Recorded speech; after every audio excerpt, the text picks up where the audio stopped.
ఉన్నాం కాబట్టి ఓటమి పాలయ్యాం కాబట్టి షాక్ గురయ్యాం. ఇది నమ్మలేనటువంటి అంశంగా మాకు అనిపించింది.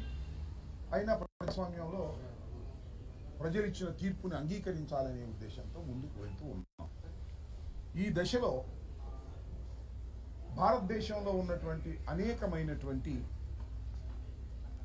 డెమోక్రసీని కాపాడాలనేటువంటి సంస్థ లైక్ ఓట్ ఫర్ డెమోక్రసీ అనేటువంటి ఒక సంస్థ మొన్న జరిగినటువంటి ఎన్నిక మీద, వాటి నిర్వహణ మీద కొన్ని అనుమానాలు చేయడం జరిగింది. మాకు కూడా ఉన్నటువంటి అనుమానాలు, ఈ అనుమానాలు వ్యక్తం చేయడం ద్వారా మరింతగా బలపడుతూ వచ్చాయి.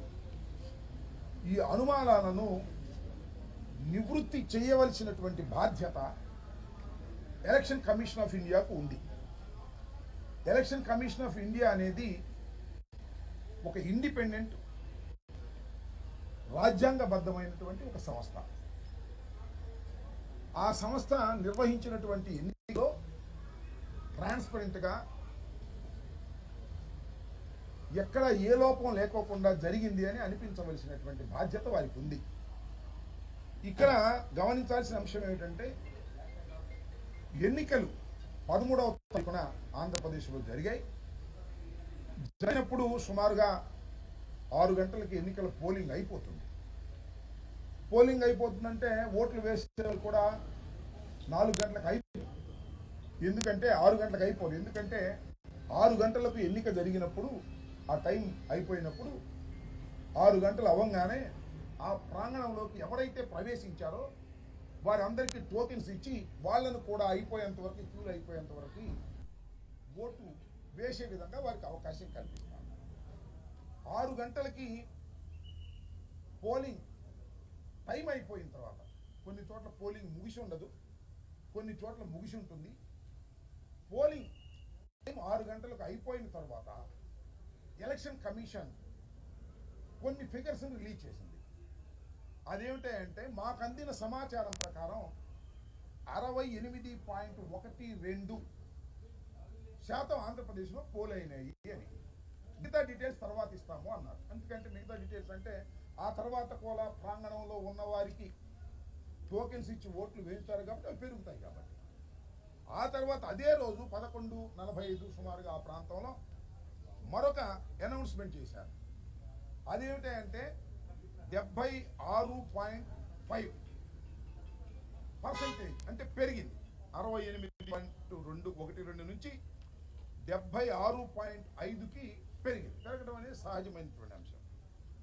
ఆ తర్వాత ఫైనల్ ఫిగర్స్ ప్రకటించినప్పుడు 80.66 ప్రకటించారు. అంటే ఫస్ట్ ప్రకటించినప్పుడు 68.12, రెండవసారి ప్రకటించినప్పుడు అదే రోజున 76.5%, మళ్ళీ ఫైనల్ ఫిగర్స్ ప్రకటించిన తర్వాత 80.66 ప్రకటించారు. చాలా డిఫరెంట్గా ఉన్నాయి. ఆ తర్వాత 13వ తారీఖున అయిపోయిన తర్వాత 4వ తారీఖున పోలింగ్ జరిగింది, కౌంటింగ్ జరిగింది. ఆ కౌంటింగ్ ఫిగర్స్ చూస్తే ఎంత ఉన్నాయంటే 82 పై చిలుకుంది పర్సంటేజ్. ఇది చాలా ఆశ్చర్యాన్ని కలిగిస్తున్నటువంటి అంశం. ఒకదానికి పొంతం లేనటువంటి అంశంగా అనిపిస్తూ ఉంది. వాళ్ళు ఇచ్చిన ఫిగర్సే. దీన్ని క్లియర్ చేయాల్సిన అవసరం ఉంది. డేట్ ఎలక్షన్ కమిషన్ ఈ అనుమానాలను క్లియర్ చేయాలి. ఫైనల్ ఫిగర్స్కి కౌంటింగ్కి మధ్య ఎందుకు తేడా వచ్చింది? లేదు, పోలింగ్ టైం అయిపోయిన తర్వాత ప్రకటించినటువంటి దానికి మళ్ళా వాళ్ళే ప్రకటించిన ఫైనల్ ఫిగర్ ఎంత హైప్ ఎలా వచ్చింది? ఇట్ ఈస్ చాలా అన్యూజువల్గా జరిగింది.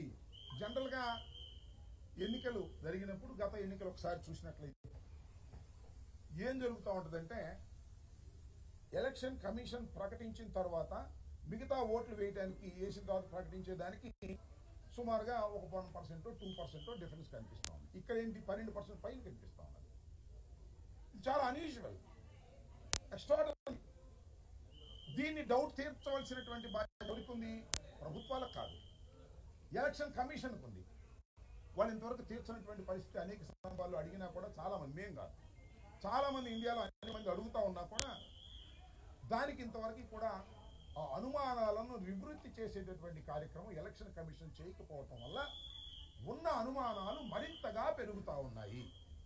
దీన్నే ఒకసారి ఎలక్షన్ కమిషన్ ఆఫ్ ఇండియా ఆంధ్రప్రదేశ్కు తెలియపరచాలనే ఉద్దేశంతో మేము రావటం జరిగింది. ఇది కాకోకుండా మరొక అంశాన్ని ఇక్కడ మీ ద్వారా ప్రజలకు చెప్పాలని అనుకుంటున్నాను. అది ఏమిటంటే ఫామ్ 20. ఫామ్ 20 అంటే ఏ అసెంబ్లీలో ఎంత పోలైంది, ఎవరెవరికి ఎంత పడ్డాయి, ఇండియన్స్కి ఎంత పడ్డాయి, వైసీపీకి ఎంత పడ్డాయి, తెలుగుదేశానికి ఎంత పడ్డాయి, ఇతర పార్టీలకు ఎంత పడ్డాయి, నోటాకి ఎంత పడ్డాయి, మొత్తం అంతా రావాలి. That is called form 20. అది చిత్రమైన విషయం ఏంటంటే ఈ రోజు వరకు ప్రకటించలేదు. ఇది చాలా అన్యూజువల్ థింగ్. ఈ రోజు వరకు కూడా ఎలక్షన్ జరిగి ఎన్ని రోజులు అవుతుందో చూడండి. ఈ రోజు వరకు కూడా ఏ నియోజకవర్గంలో ఎన్ని ఓట్లు పోలయ్యాయి, ఎంత కౌంటింగ్ జరిగింది, ఎవరు ఏ అభ్యర్థికి ఎంత వచ్చింది అనేది ఇంతవరకు కూడా ప్రకటించకపోవటం అనేది అసాధారణమైన చర్య. ఇంతకుముందు ఎప్పుడు ఎన్నికల కమిషన్లో ఇంతకుముందు ఇంత డిలే జరగలేదు. ఇంతకు డిలే జరుగుతూ ఉంది. ఈ ఫిగర్స్ అన్ని ఎందుకు తేడాలు వస్తున్నాయి? ఫైనల్ ఫిగర్కి కౌంటింగ్ ఫిగర్కి ఎందుకు తేడా వచ్చింది? ఈ రోజున మళ్ళా ఫామ్ 20 ప్రకటించేది దీనికి మ్యాచ్ అవుతుందా లేదా? ఎందుకు ప్రకటించలేదంటే రిటర్నింగ్ ఆఫీసర్ దగ్గర నుంచి రాలేదంటున్నారు.